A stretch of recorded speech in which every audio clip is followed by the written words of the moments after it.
Could be a trend or something like that? Oh yeah, so that was my parents, my grandparents are up there, my fiance, his family's up there.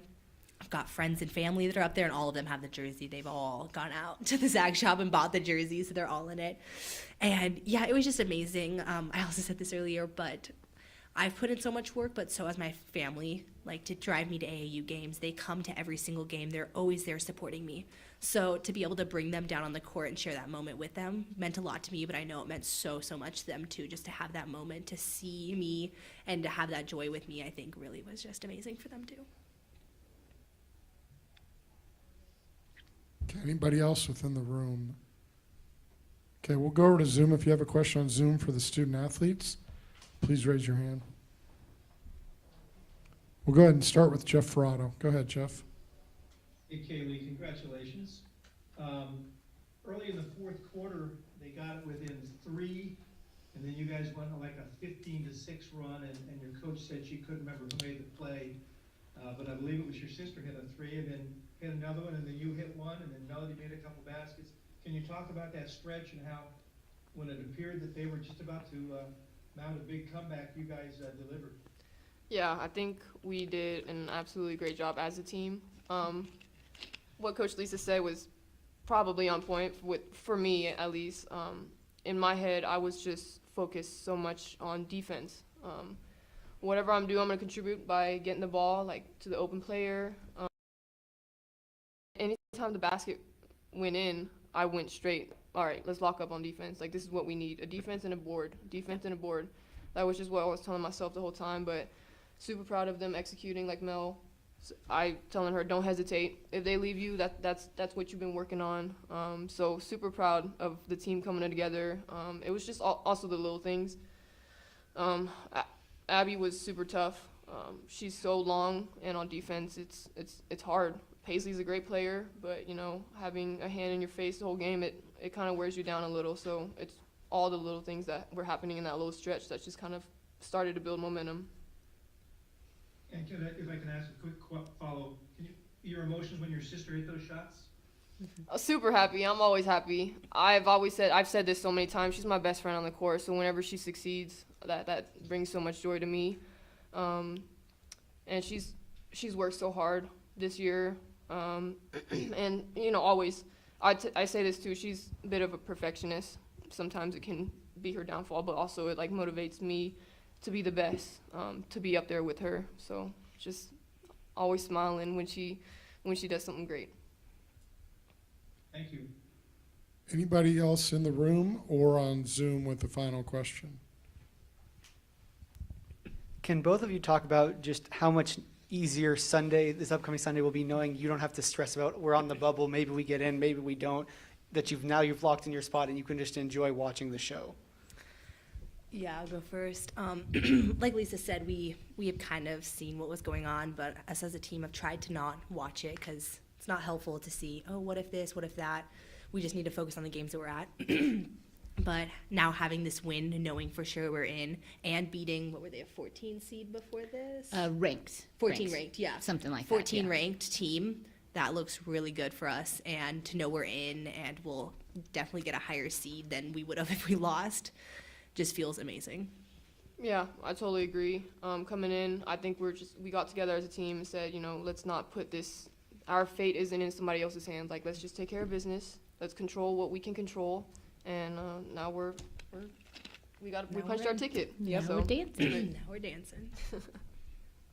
Okay, Jeff Ferrato on Zoom. I see your hand up. Do you still have another question? I did. If the two of you can just talk about what you guys did defensively, and if you played a lot better defensively than the first two games, or if you did anything differently, because they just really had a hard time getting their offense on track. Do you want to start? Yeah, I can go. So obviously they have Shaylee and Paisley, top 2 scorers, great players. They're hard to stop. There's no such thing as shutting them down, only limiting them. And that was our focus, getting somebody else to step up and try to fill their spot, essentially. So it was good where we can get them to get the ball out of their hands, and a lot of focusing on let's make somebody else step up. Mm-hmm. Yeah, I totally agree with Lee. We were trying to get somebody else on their team to step up, and then also just flying around.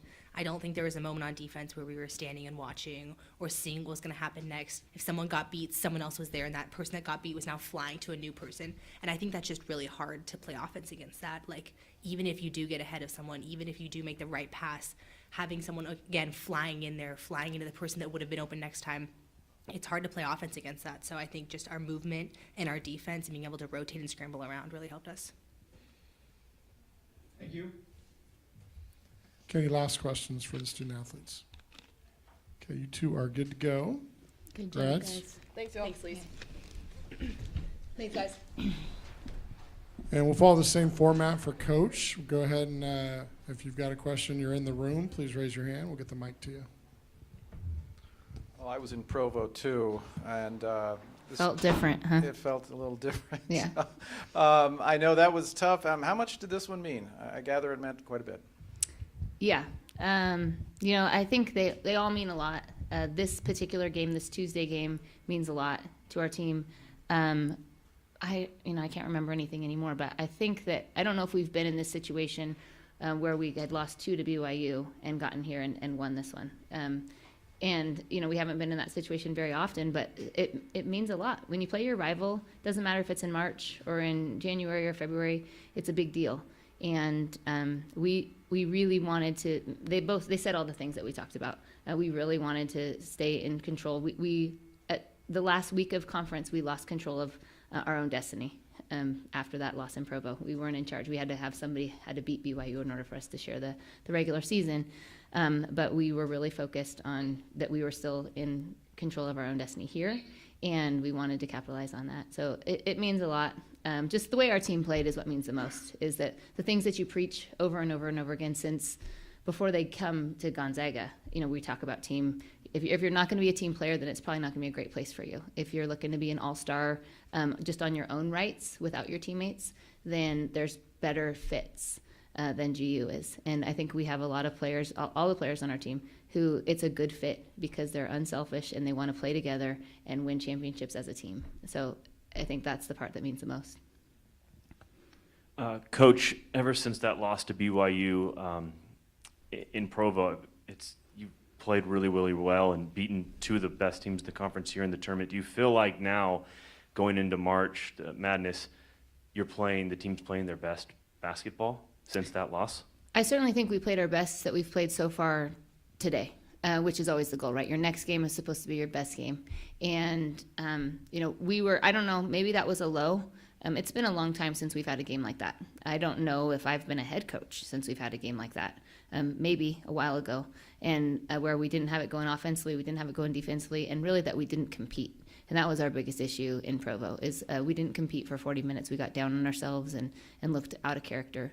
And so I think since then we've certainly been playing better. We've been playing a little bit more up tempo, and we've been having fun, and that's when our team does a really good job. It happened to be that Lita Lynn, and yesterday it was vice versa or whatever. But really, it's just as great a feeling when it's Abby DeSierra or Mel Devani or whoever it is. That's when our team is at our best. So I think that the last 4 or 5 games we've been much more in character, and I don't know what it has. I think they've found something within themselves. We've tried to pull it out of them. We've tried to push it into them. And I think really ultimately they have to find it, and they certainly have, and hopefully that will carry us through our next few games as well. Coach, you've talked about it a little bit here, and your players talk about it, but your whole program, I've watched you guys 2-3 years now, it's all about we. It's not about individual people. You never seem to have the leading scorer in the conference. You're just a really balanced team. What about your program and this team specifically this year makes you be about we and allows you to be successful with a whole bunch of people instead of just 1 or 2 stars? Well, you have to be talented enough to where you have people who can contribute, right? If you only have one good player, then they've got to make all the points, right? So it's partially that. We're certainly talented enough. I've been chastised throughout the year for my starting lineup because some people think it should be a little bit different. Bringing Vonnie and Lynn off the floor I think is a testament to our depth. We got KK coming in as well. Eliza sometimes makes more shots than anyone else. So the depth allows us to do that. But I think the leadership is a real big part of that. Anna, Mel, Sierra, Abby, and Kylie's sick, so she's home. But all of their stories have been about servant leadership and doing whatever the team needs. They've never been the person who was trying to gain all of the accolades and make all the baskets. They've sacrificed mightily in different ways. It's a really interesting group of seniors with just their stories. They're very different. And I think that it comes from the leadership and the way that they show up every day, willing to do whatever for our team, trying to figure out how to have our team be successful. Lisa, earlier this season in the kennel, kind of a similar first half. You guys had a lead over BYU, and then the second half, that all changed. Today, that seemed like BYU was starting to get a run going in the second half, but the team responded. From your perspective, what was the difference today? Well, we did talk about that at halftime, believe it or not. And at home, I think we were up 15, and here it was only 7 or 8 or something like that. And what they did that was a big difference maker was they rebounded the heck out of the ball. We're a really good rebounding team. They're a good rebounding team with really good individual rebounders as well. And multiple timeouts, I came to the timeout and said, you guys, if we rebound the ball and get to the stops, then we're going to win the game. We have to rebound the ball. And there for a while, I think they had 7 second half, like right off the bat, pretty quickly. We took, some of it was our perimeter players, or our post players were shooting away from the basket, so they weren't able to get offensive rebounds. And then defensively, they were just really attacking the glass. So I think that was a big difference. We put our foot down and started to rebound ourselves. And that, I think, put the stop to what was happening because they certainly had the momentum there for a while in the third. Their coach and both of their players talked a lot about your defense and just really very ferocious, very aggressive, and just very effective. Mm-hmm. So was there a different game plan defensively? Honestly, not really. We emphasized it more, but the BYU is so tough defensively that you have to guard them. I think that in order to stop them, you're not going to be able to score enough points usually because they're really a good defensive team. I don't know what they think of themselves. They're talented, but they just guard. And so for us, it was we're a good offensive team, but the 28-point quarter is not. I don't know if BYU has any of those that they've given up on the year because they're so good defensively. So I think just executed it better. The players were on point. We wanted to make other people make the plays. Their top 2 scorers score almost 20, and then there's a bit of a drop off. And so we wanted to see if we could just give extra help on Shaylee and Paisley. And I know they still scored points and they still got a lot of shots up. So that was actually the game plan. I think we just executed it enough. And none of the shots were easies. We didn't forget about those guys out there sometimes or leave any of our teammates on an island. So again, that team effort on the defense. Lisa, you talked about some of these interesting journeys. I mean, Abby was an 1,100-point scorer at Loyola. What was she looking for after that, and what did you kind of sell her on? What were you looking for with her that this became a match? Yeah, I think the biggest thing for Abby is that she was looking for a different experience. She got to score all the ball or shoot all the balls and play all the minutes. She was a starter. Her role for us has been a defender. She's guarded every best offensive player that we've played who's been a guard. And sometimes she's made big shots, but she's been a rebounder. And defending and rebounding are, not necessarily things that draw a lot of attention.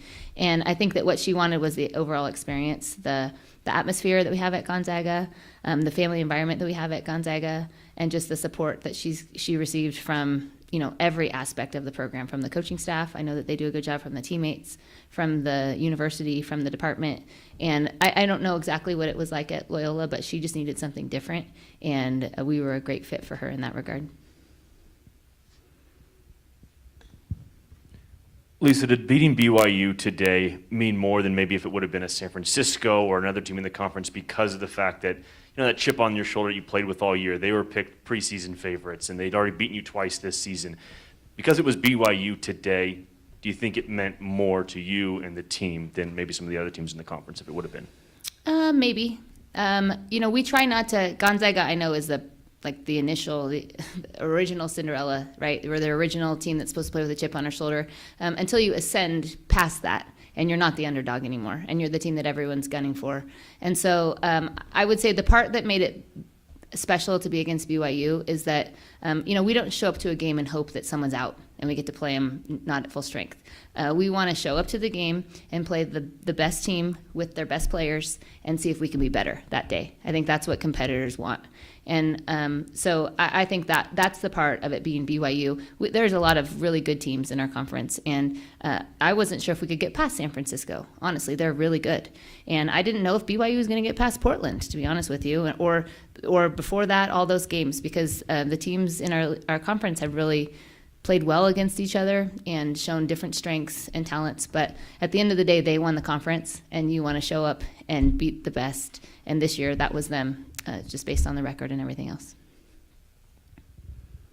Any other questions from within the room? Okay, we'll go to Lindsay Schnell on Zoom. Go ahead, Lindsay. Haley, you said it perfectly right there that Gonzaga was the original Cinderella on both, the men's and the women's side.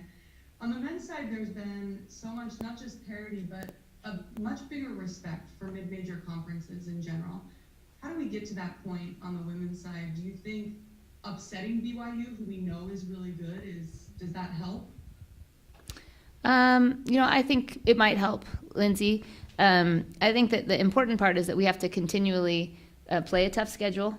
You have to beat the teams that are out of our conference, and you have to continue to be, a quality team that's out there. BYU is recognized because of their quality team. They've played tough teams and overcome them.